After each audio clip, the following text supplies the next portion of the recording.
Hello and welcome back to the Palaeocast Gaming Network for another virtual geology road trip in American Truck Simulator. This time in the newly released Montana DLC, which... oh, come on. Okay, we're clear. Welcome back to the Palaeocast Gaming Network for another road trip in American Truck Simulator. This time we're exploring the recently released DLC that adds Montana to the game, which is really exciting. This is a state I've spent a lot of time in doing field work. I'm really excited to get to revisit it, albeit virtually. And real quick before we start, thank you so much SCS Software for sending us a free copy of this DLC. In case you missed it, I was a guest on the developers live stream a few months ago, and they're so enthusiastic for what we're doing. It's just wonderful. If you'd have told me that when I started making these, it would have blown my mind. So go and check that out if you want to.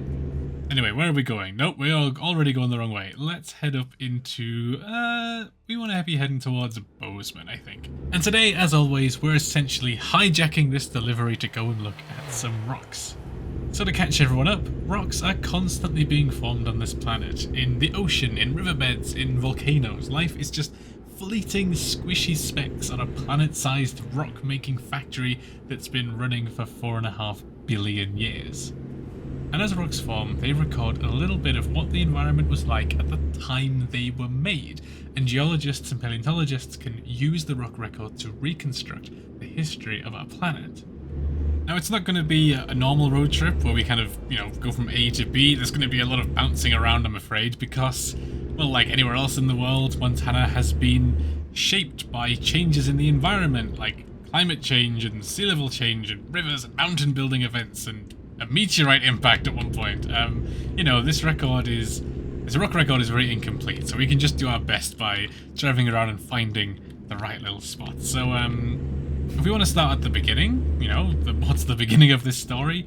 The oldest layers of rock on the Earth are found at the bottom. That makes sense, right? We call them the basement rocks, and these are rocks that formed anywhere between 4.5 to about 2.5 billion years ago. And they represent a time on Earth where, for the most part, life was just little more than bacteria and algae. Now, in most places, these rocks are actually several kilometers that way. They are very, very, very deep beneath the crust. But in places like Montana, there are a few spots where you can actually see these rocks at the surface, and we will be heading there later, and it's probably the bit of the video I'm most excited for. So instead, we're going to start with the Paleozoic, a vast stretch of history of about 289 million years. And in that time, the first organisms that you would recognise as plants and animals evolve, vertebrates evolve legs and leave the ocean, the first forests appear, and it all ends with this huge catastrophe where about 96% of life on the planet dies out. For most of this, 289 million year period, Montana and much of the United States didn't really exist. It was all deep beneath this vast ocean. And we know this because Montana is covered in this amazing limestone rock. Limestone is full of really cool marine fossils, and I'm hoping that somewhere around here we're going to find... Ooh, hold on. Just swerve around these guys. That outcrop up ahead is looking very, very promising. Yeah, looking at the map, I think this is actually... Yeah, okay, hold on. Let's do our characteristic comedy pullover. Oh god. Alright. This looks fantastic. So this, I believe, looking at the map, I think that this is the Bear Gulch limestone. I was really scared that this rock was going to be too far from the road, but yeah, I'm pretty confident that that's what this is. So the Bear Gulch limestone is amazing. It's carboniferous in age, about 320 million years old. And this rock would have been laid down in that tropical, shallow sea that I was talking about back when Montana was much closer to the equator. And this sea was home to some extremely bizarre animals.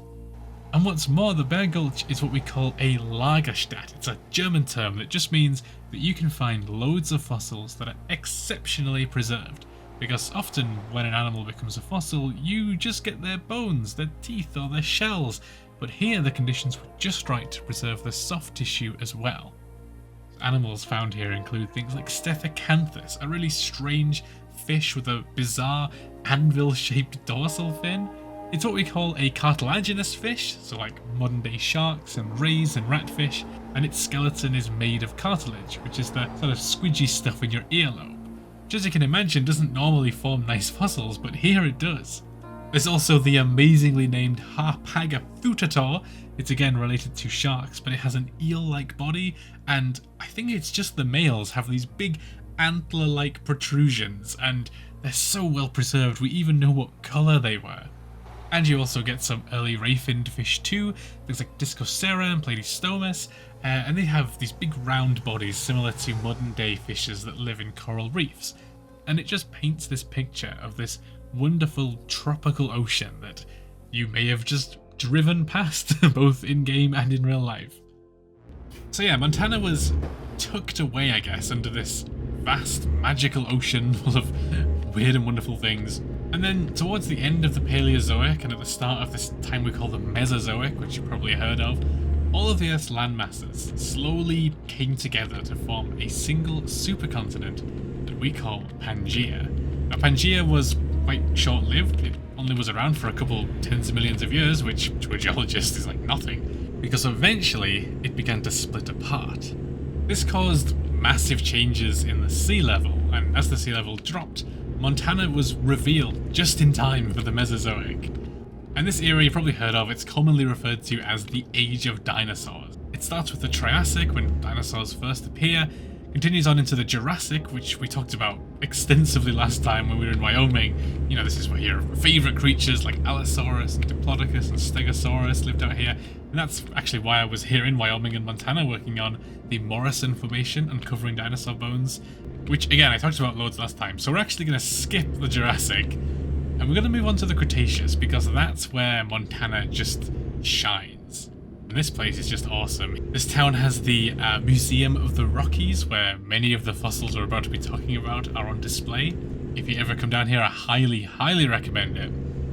And what we're going to do is we're going to drive down the I-90 towards a town called Billings, which is, again, a really cool place.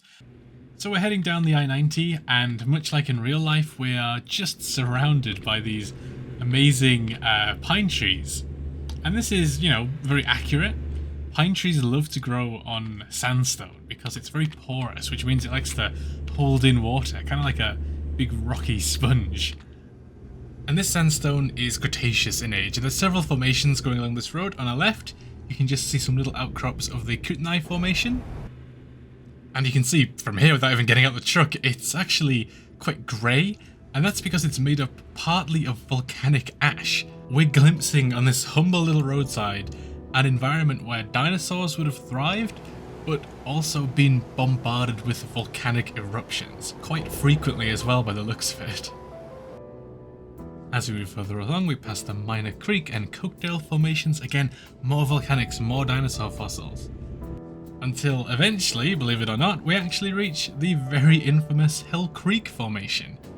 Now unfortunately, I don't quite think that the road brings us close enough to get a proper good look at the types of localities in this rock where people actually do, you know, field work. And if you were to head out there, you would find fossil tyrannosaurs and triceratops, ankylosaurs, pachycephalosaurs. It is the dinosaur exposure for sure.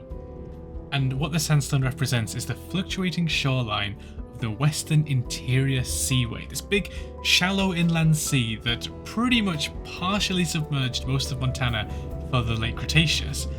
But the trick is the sea level was always going up and down, and so you get these little periods where dinosaurs were happily living on the shoreline, and then that sediment gets buried again when the sea level rises. And we're going to talk about this a little bit later on.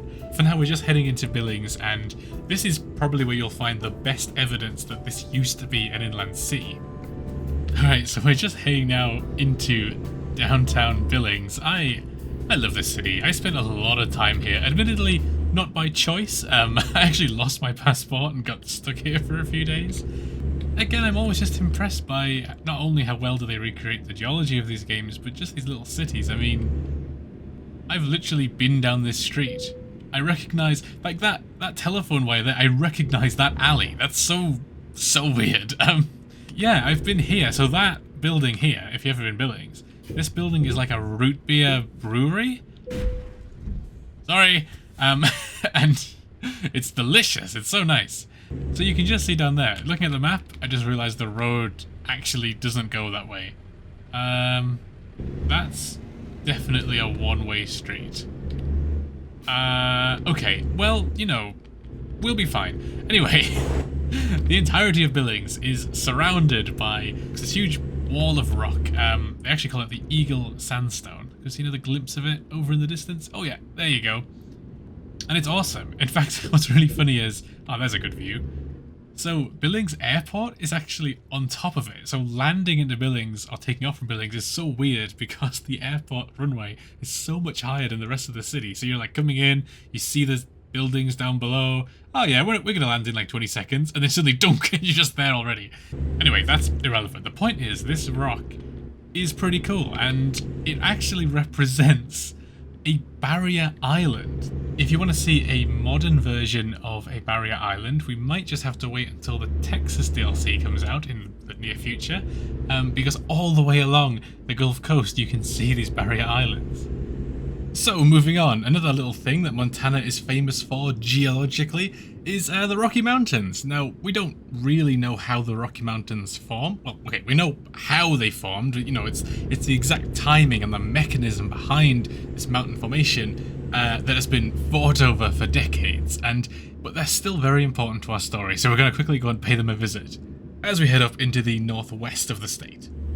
So the place we're trying to get to, it's actually called the Going to the Sun Road, and this is essentially the gateway to Glacier National Park, which should be coming up fairly soon. And already, oh my god, this is just looking beautiful. And already, I can see the thing that I want to talk about in the distance. Oh, it's so perfect. Alright, here we go. Glacier National Park. Let's head on in. I don't know why, but I'm like ducking down to see out the window better, even though that doesn't do anything. That's so weird.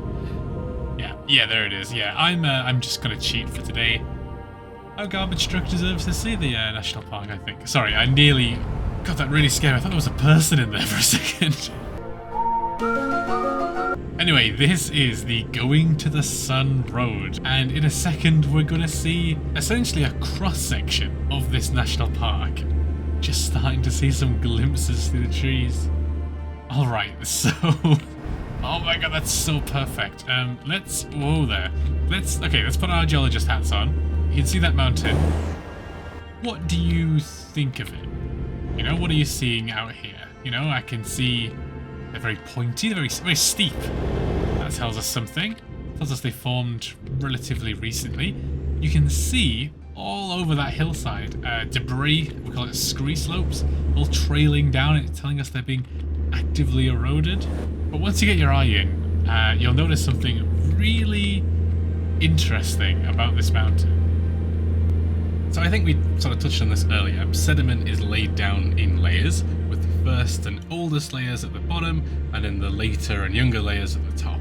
But if a fault develops, let's say a big crack in the rock, that can allow older rock to move up and over the younger rock, and that's what's happened here. Let's really precariously park ourselves up here. Oh my goodness, okay. And here we are. Alright, let's have a little clamber up here and have a gander. Once you get your eye in, you might be able to see two major different types of rock, one sitting on top of the other. That's exactly what we have here. The rocks on the bottom, these are Cretaceous in age, we'll come back to them in a second. But the rocks on top are about 1.5 billion years old, which makes them some of the basement rocks that we were missing at the start. The older Precambrian rock has travelled over 100 miles to get up here. It must have done. This rock is so old. It must have started so deep down. And the fault line, it's almost horizontal. So this, must have gone on for miles and miles and miles. The older Precambrian rock has been dragged up on top of the younger Cretaceous rock, and then glaciers have eroded the result into this beautiful mountain range, exposing the fault to the surface. So that adds another problem to this mystery. How do you overcome that friction? How do you, do that? Well, it all lies in the structure of the rock underneath it, but we're going to have to get a little bit closer to explain. So before the sun sets, I think we should be able to rest up soon. And oh my gosh, this just looks so amazing. Oh look, there's mountain goats. Hold on. Hold on. Hang on. Aww. Oh, that's really cool. And accurate. There are mountain goats out here. They love the, they like licking the salt in the rock. Oh, that's so cool. But first, I think we should probably go and sleep for the night so we don't lose this sunlight.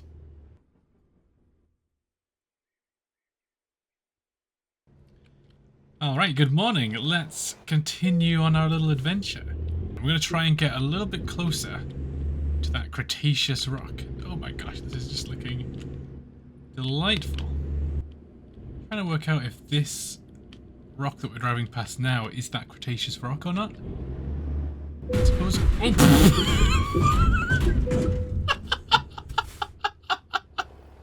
That is a new low for this series. I swear I don't do this on purpose. I really do try. Alright, let's work our way down through this amazing landscape before I destroy anything else. Whoa, don't try the rain, my shooting star. Steer me when I aim to misbehave. Ooh, don't try the rain, my shooting star. Wash away the leaves upon our... So as you can see, we're working our way around the southwestern corner of the national park. We're going to try and head out and find a good outcrop of this Cretaceous rock. We're looking for a rock called the Two Medicine Formation, and it's really famous because it doesn't just tell us about, you know, how dinosaurs died, but it tells us about how they lived, because it contains one of the first ever fossil nesting sites we've ever found. And ooh, actually, that's looking just about right. And ooh, these outcrops are looking exactly what I was looking for. And look, oh, come on, come on, come on. There we go. I was going to say, look at these marks. Clearly a geologist has already been here. Alright, so this is the Two Medicine Formation, and in this formation we found so many important fossils. We found fossil eggs and eggshells that we believe belong to an animal called Maiasaura. Maiasaura was a huge duck-billed dinosaur. I've actually got a replica of the skull at the museum I work with. Maybe future Jake can put up some footage of that? Hey, there you go. Unless I didn't, in which case, lazy boy. Anyway, these animals lived in huge herds, and we're pretty confident that they would have cared for their young in these big nesting grounds that they probably came back to year after year. The name Maiasaura actually means good mother reptile. And this was a really important discovery back in like the 70s and 80s. It changed the way in which people viewed dinosaurs at the time. Instead of these, horrible, brutish monsters, it helped people understand that they were just animals doing their thing, and doing it quite smartly and quite bird-like as opposed to being very lizard-like. Anyway, this rock has alternating layers. You can see here it sort of alternates in light and dark bands, and this represents sort of alternating conditions for when this sediment was deposited. The darker layers were probably deposited when the sea level of the coast was a little bit higher. And that creates these muddy, darker layers, and they're quite soft. It's quite soft, sort of clay-rich shales and mudstone, and that is very weak. In fact, that's what allowed this whole structure to be deformed, allowing this fault to be here, allowing all of that basement rock to slide up and over it, because there's not as much friction when you're basically layers of hard rock, soft clay, hard rock, soft clay.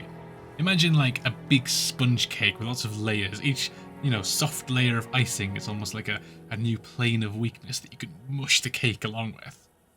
And yeah, this shoreline would have been the perfect place for creating fossils yet again. The streams would have been flowing down into the sea. It would have created this almost floodplain, and that's the perfect place to make a dinosaur fossil. Your dinosaur dies of old age or illness or whatever, its body slumps into a river where it's quickly buried, which keeps it safe from scavengers. The Two Medicine Formation also features layers of ash as well, and ash is really useful for dating rock. Sometimes you can even match a layer of ash to the volcano that caused it. So we know that rock is about 70 to 80 million years old, making it slightly older than the Hell Creek Formation, which we're going to slowly make our way back towards, because something else extraordinary about Montana is that it captures the end of the Cretaceous. So that's where we're going to head next. Look, it's the Amtrak. Something else that Montana is really famous for is dinosaur footprints. And there are a few sites in Montana. It's actually called this like trail of dinosaur foot. Whoa! Hold on a second. Whoa! Back up. Hold on. That is perfect. Oh my god. That is so perfect. So, let me just raise myself up a little bit here. Totally breaking character. Again, just phenomenal attention to detail. You can see the line cutting across these mountains. You can see the overthrust fault literally blasting its way across this ridge. That is fantastic. Oh my god, that really does just like bring me right here, you know? I can't quite put that into words. Also, what's this thing? Like a random Washington monument here? Hang on, if this is like a really Theodore Roosevelt Memorial Monument. Lewis and Clark National Forest. I know where this is. Ah! Here we are. This is exactly where we are. And sure enough, there is the overthrust fault. I love that they probably put so much time into this amazing recreation of the monument, and I'm just like, look at that line in the mountain. Oh, I'm so sorry. Okay. Oh, we've got a Smokey the Bear here looking terrifying as ever. Alright. I think I've got to mention at some point, you know, this fault and a lot of the things we've seen have been named after the Lewis and Clark expedition.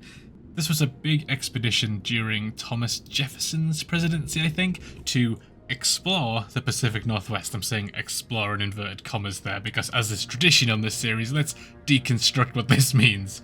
Obviously, history remembers Lewis and Clark as these great explorers setting off into the unknown in the name of manifest destiny or whatever, but from what I understand, they were essentially just given a tour by Sacagawea. They didn't find anything, they barely did anything. In fact, most of the manual labour was done by another man in their party called York, who was Clark's slave, and he was actually the first black man to ever cross North America. And you can read the expedition journal entries online to get a sense of what Lewis and Clark thought of York. I'm not going to read them out here because they are extremely disgusting, basically calling him this, like, monster with super strength. But yeah, you know, Sacagawea and York did pretty much most of the negotiating, the tracking, fending off grizzly bears, and neither of them were paid or compensated. York wasn't even freed after the expedition. So yeah, Lewis and Clark, massive racists who just sort of bumbled around America for a few years, not really accomplishing anything other than bringing disease and invading the Pacific Northwest, while York and Sacagawea were basically forced to spend every waking second trying to keep them alive. American history is built on the back of European racists, and there is no way of escaping it as a geologist when half of the rocks that we're going to talk about and the roads that we're driving on are named either after them or by them.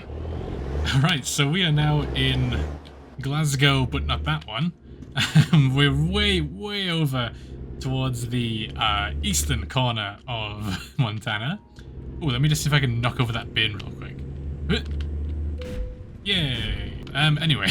So, we are once again driving over late Cretaceous sediment, and we're heading towards the end of the Cretaceous.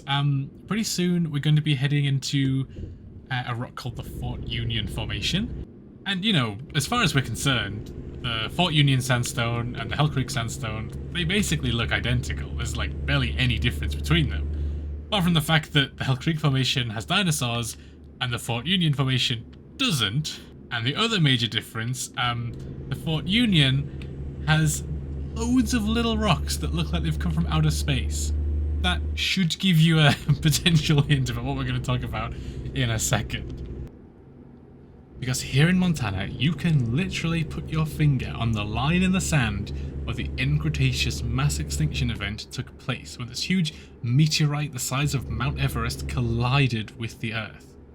And yeah, this whole area around Boog Creek has been extensively studied, with people desperately trying to work out what happened here.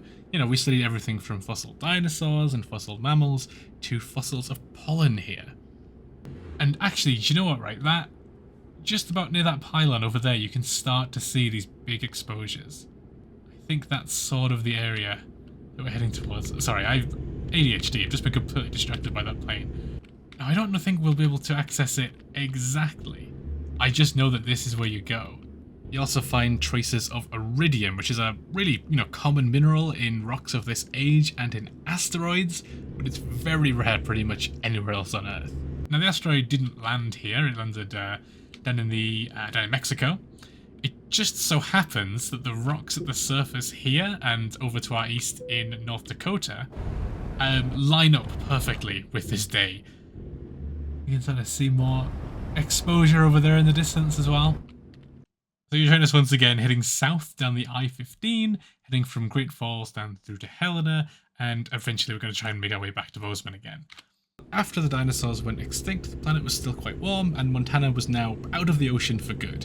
There were still volcanoes, as evidenced by some of the granites you can see around us now. Granite is an igneous rock and it's really easy to spot. It's got this sort of greyish, pinkish colour, and they break up, as you can see, into these big chunky boulders.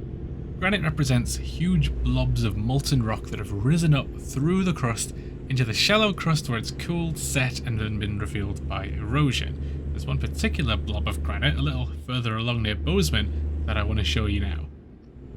Yeah, this is looking about right. I mean, I know that there is... scenic overlook. There we go. Yeah, for legal reasons, maybe don't go the way that I'm going. There is actually a proper way to to visit this place. Let me just merge through this fence real quick. Here we go. Ooh, no way. Right, we'll get back to that weird noise in a second. This is the Berkeley Pit. It's a huge copper mine that is now a pit of toxic waste. Magma travelled up through the crust and cooled here, and when magma does this, it carries many important minerals to the surface, such as, in this instance, copper.